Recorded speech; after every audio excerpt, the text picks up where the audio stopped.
Yasas. This is a story that I wrote called The Old Store. There is a place, just between earth and heaven, where all the children go before they take their final voyage. It's an old store, where every wish, every happy thought is granted. Ioannis runs it, as he did way back then. He's an old man, a little fat, with a smile that's as warm as sunshine, and a laugh that melts all their cares away. He sees the children coming from the cold, from the hunger, from the streets, and each time his heart breaks a little more, but he puts on that smile and greets them. "And what do you want?" he says to a little boy. "Sandwich," he says, and a giant one appears before him. He eats it and is full, for the first time in months. Some of the children don't know how they got here. Some are too young to know. For them, he reaches into a magic bag and pulls out their happiest memories and dreams. One boy says that he wants to fly, to go somewhere where Mama and Baba aren't sad all the time. He begins floating to the ceiling as a smile envelops his face in happiness. He waves his arms this way and that, trying out his newfound freedom. A balloon flies up, and the boy chases it and catches it. A little girl begins to laugh, and soon everyone joins her, even old Ioannis, who hasn't truly laughed in many years.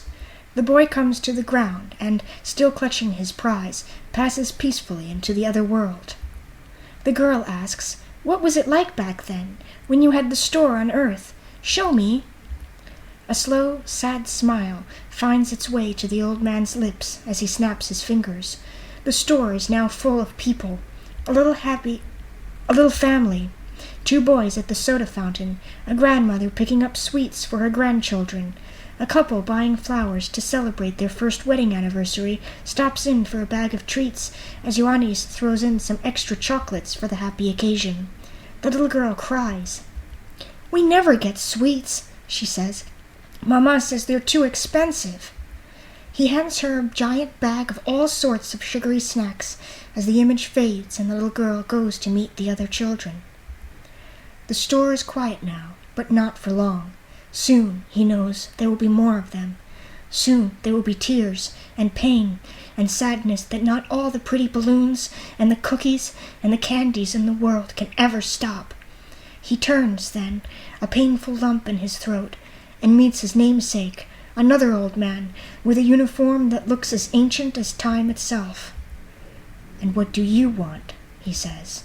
"Time, sir, time and hope.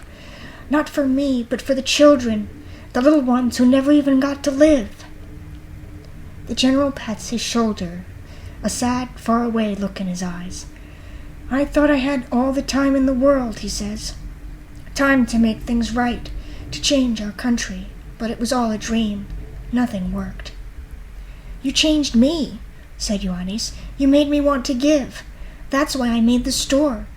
I knew I couldn't bring the children back, but I could give them some kind of happiness." Metaxas smiles. "And there you have it. Neither of us did exactly what we set out to do, but in a way we did. Every child you help, everyone to whom you give hope, is a life changed. It's never too late." And as he speaks, a little girl enters.